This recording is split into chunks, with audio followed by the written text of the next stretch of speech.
High guys, welcome back to my channel Moni's creation.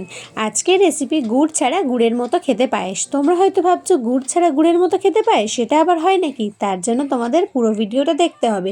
ভিডিওটি না টেনে পুরো ভিডিওটা দেখার অনুরোধ রইল। তো প্রথমেই আমি কাজু আর কিশমিশকে ভালো করে জল দিয়ে ধুয়ে রেখেছি।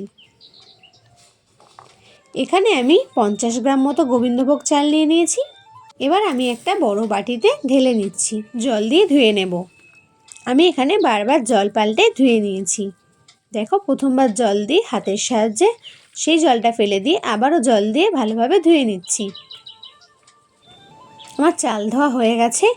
যে পাত্রে আমি পায়েস বানাবো সেই পাত্রে দিয়ে দিচ্ছি 1/2 লিটার দুধ ও 1/2 লিটার জল। এবার আমি গ্যাস জ্বালিয়ে দেব, একটা ঢাকা চাপা দিয়ে দিচ্ছি। এদিকে যে গোবিন্দভোগ চালটা ধুয়ে রেখেছিলাম সেই গোবিন্দভোগ চালে 1 টেবিল চামচ দিয়ে দিচ্ছি ঘি দিয়ে ভালোভাবে মাখিয়ে নিচ্ছি। দেখো, আমার দুধে বলক আসা শুরু হয়ে গেছে।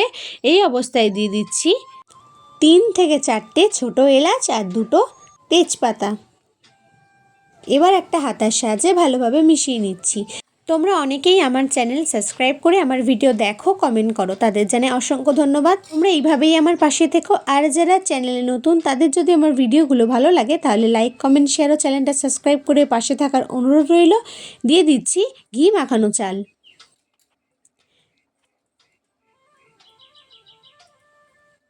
চাল দিয়ে আবারও ভালোভাবে মিশিয়ে নিচ্ছি। পায়েস করার সময় অনবরত একটা হাতার সাহায্যে নাড়তে হবে, নয়তো পায়েস নিচে লেগে যাওয়ার সম্ভাবনা থাকে। এবার আমি কিছুটা দুধ তুলে নিচ্ছি। একটা হাতার সাহায্যে আমি এখানে 3 চামচ মতো দুধ তুলে নিয়েছি।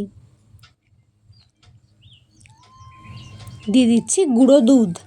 আমি এখানে 10 টাকার দামের আমুল স্প্রে ব্যবহার করেছি। দিয়ে অনবরত নাড়িয়ে নিচ্ছি। রেসিপিটি তোমাদের কেমন লেগেছে অবশ্যই আমাকে কমেন্ট করে জানিও। আমার ভালোভাবে মেশানো হয়ে গেছে। এবার আমি সাইডে রেখে দিচ্ছি। এবার দিয়ে দিচ্ছি ভিজিয়ে রাখা কাজু কিশমিশ। তোমরা চাইলে কাজু কিশমিশটাকে একটু ভেজেও নিতে পারো। আমি এখানে হাতার সাহায্যে অনবরত নাড়িয়ে নিচ্ছি।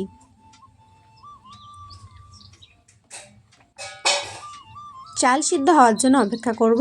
আমার এখানে এখনো অবধি চালটা সিদ্ধ হয়নি। অনবরত নাড়তে হবে। এবার দিয়ে দিচ্ছি যে দুধে আমি আমুল স্প্রেটা মিশিয়ে রেখেছিলাম। এবার আমি ভালোভাবে মিশিয়ে নিচ্ছি। এখানে আমার চালটা 90% মতো সিদ্ধ হয়ে গেছে।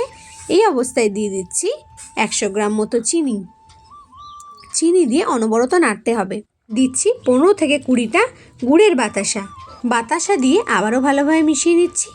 এই জন্যই প্রথমে বলেছিলাম গুড় ছাড়া গুড়ের মতো খেতে পায়েস। তোমরা একবার হলেও এই বাতাসা দিয়ে পায়েস তৈরি করে দেখো, কেমন লেগেছে অবশ্যই তোমরা আমাকে কমেন্টে জানিও।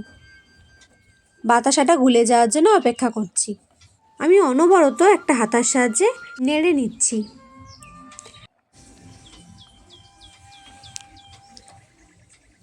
এখানে আমার বাতাসা ভালোভাবে গুলে গেছে। আমার অলমোস্ট পায়েসটা কমপ্লিট। ভালোভাবে মিশিয়ে নিচ্ছি।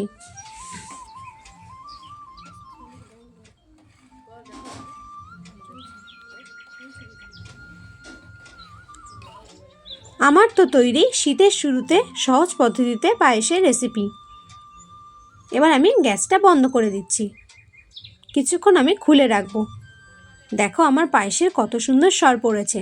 তোমাদের একবার দেখিয়ে দিচ্ছি। আমার তো তৈরি পায়েসের রেসিপিটি তোমাদের কেমন লেগেছে অবশ্যই আমাকে কমেন্টে জানিও। যদি রেসিপিটি ভালো লাগে তাহলে লাইক, কমেন্ট, শেয়ার ও চ্যানেলটা সাবস্ক্রাইব করে দিও। আবারও দেখা হবে একটা নতুন রেসিপিতে। Thanks for watching.